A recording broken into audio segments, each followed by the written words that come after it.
सुरेश शर्मा जी ने कहा कि रीजनल एयरपोर्ट यहाँ बनेगा। तो रीजनल एयरपोर्ट के लिए कितना जमीन चाहिए? लेना ना देना छुच्छे फूले ना।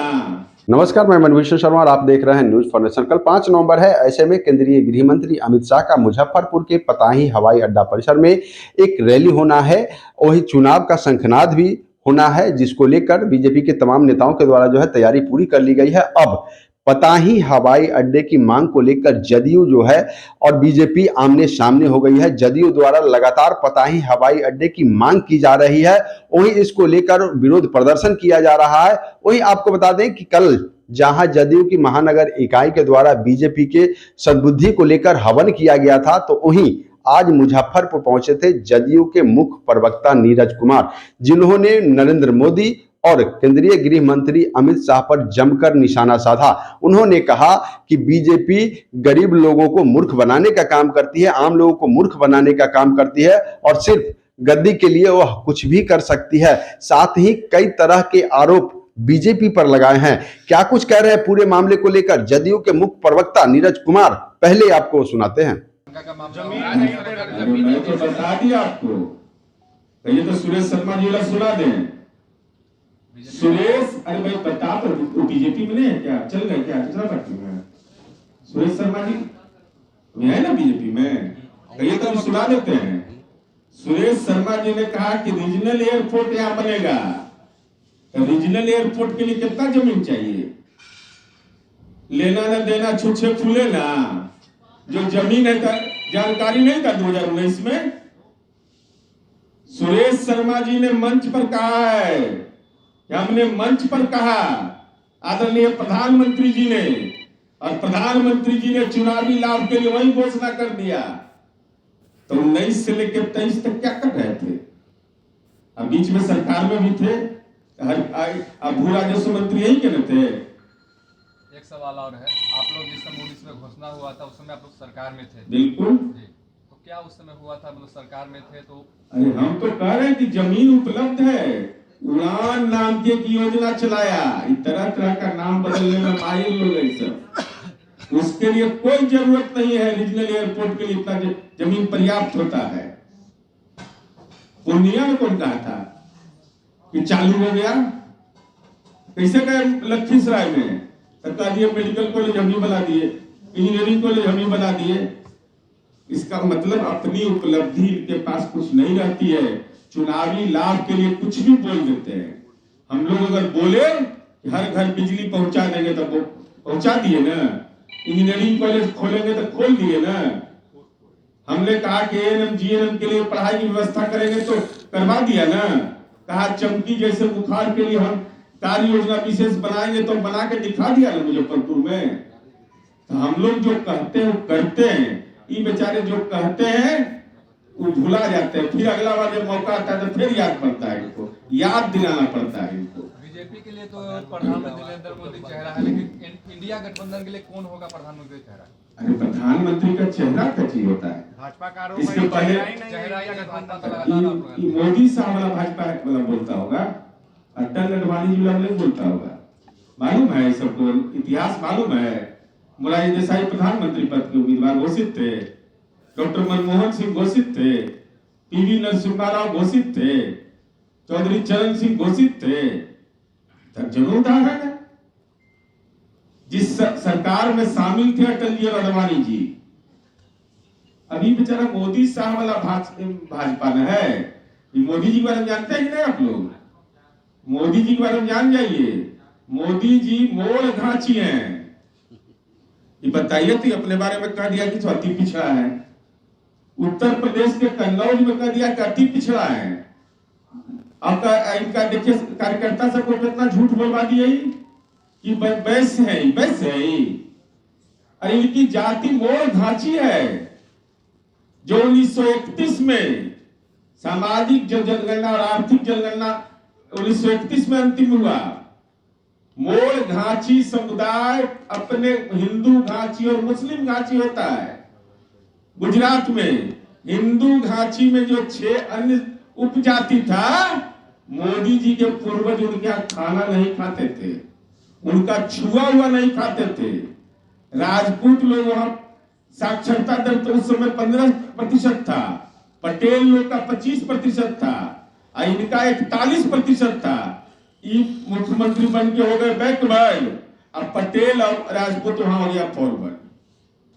मोड़ घाची जाति याद रखिएगा, क्योंकि जाति पर बड़ा बोलते हैं।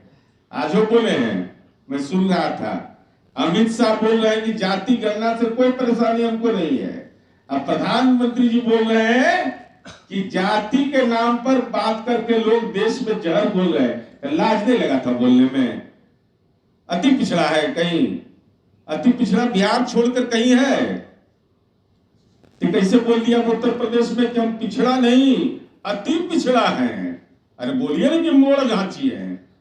मोड़ घाची संपन्न जाति थी वहां की। तो भाई अब मोदी जी तो हम लोग है नहीं, मान लीजिए इंटर ही पास किया 11 साल में, ये मौका सबको मिला, आप लोग भी पढ़े लिखे हैं। इंटर के बाद बीए पास करने में 11 साल लगता है।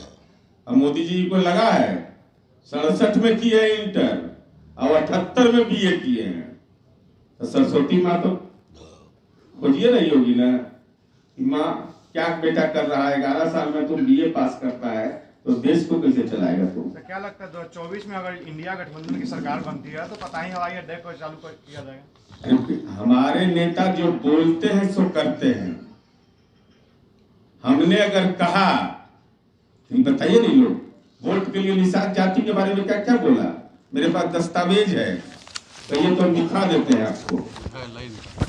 निषाद जाति को SC/ST में शामिल करने के लिए इधर कोई वैल्यू है बिहार बीजेपी वाला का? दिखा देते हैं, चिट्ठी दिखा देते हैं इन लोग का।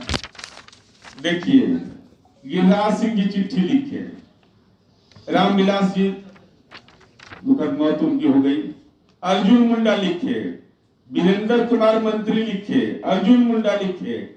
इसका कोई वैल्यू नहीं मोदी जी के कि SC/ST में शामिल करो निषाद जाति को। नोटिसे नहीं लिया, नोटिसे नहीं लिया इन लोग का। तब समझ लीजिए लोग का हैसियत क्या है। मेरे पास पत्र है सब। तो अपना कार्यालय खरीदोगे तब गालमेल करोगे, जनता से किए गए वायदे करोगे तब गालमेल करोगे। घालमेल करने वाले का नकाब उतारे। अच्छा, एक आखिरी प्राप्त आवेदन, ये पार्लियामेंट में जवाब है प्रधानमंत्री का कार्यालय का कि मात्र 7,22,311 नौकरी केंद्र सरकार दे पाई। 7,22,311 अब प्लस 51,000 जोड़ दीजिए। अब माननीय सहकारिता मंत्री आ रहे हैं, जरा इनका हाल देखिए। कल घोषणा करें, मुजफ्फरपुर युवाओं की धरती है, BSF में 28,905 पद खाली है, CISF सब इन्हीं के अधीन है 24,161 पद, CRPF 27,825 पद, SSB 18,633 पद, ITBP 5,169 पद और दिल्ली पुलिस 14,321 पद और एयरफोर्स में भी पद खाली 8,035।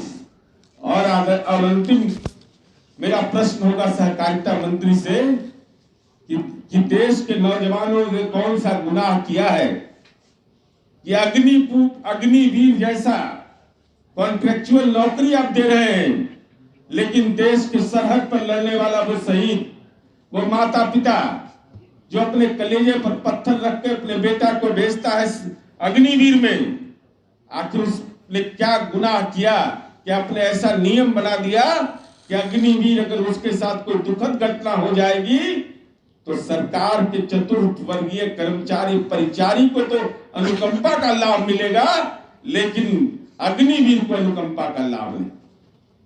तो इन सवालों का जवाब आदरणीय अमित शाह जी देंगे, हमारी उम्मीद है। कार्तिक महीना में आ रहे हैं, सारी व्यस्तता चुनाव का छोड़ कर करके बिहार पच नहीं रहा है, एकदम बेचैन है सब, बाले बच्चे राजनीति बेचैन है भाजपा वाला सब। तो हमको उम्मीद है कि इन सवालों का जवाब जरूर देंगे।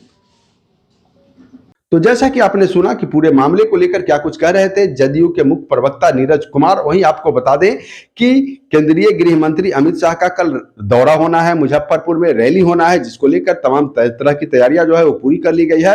वहीं जदयू जो है लगातार बीजेपी का अब विरोध कर रही है पताही हवाई अड्डे के निर्माण को लेकर। तो आपको बता दें कि अब पताही हवाई अड्डे के निर्माण को लेकर बीजेपी और जदयू आमने सामने हो गई है। एक पर दूसरे पर आरोप प्रत्यारोप का दौर जो है वह शुरू हो गया है। वहीं लगातार जदयू जो है अब वादा खिलाफी का आरोप बीजेपी पर लगा रही है, कह रही है कि लोगों को मूर्ख बनाने का काम जो है लगातार देश के प्रधानमंत्री नरेंद्र मोदी और केंद्रीय गृह मंत्री अमित शाह द्वारा किया जा रहा है। लेकिन इस बार बिहार की जनता जो है वह जागरूक है और बीजेपी को पूरे मामले को लेकर जो है वह 2024 और 2025 में जो है पूरे 40 सीट से उखाड़ फेंकने का काम करेगी। मुजफ्फरपुर से न्यूज फाउंडेशन के लिए मणिभूषण शर्मा की रिपोर्ट।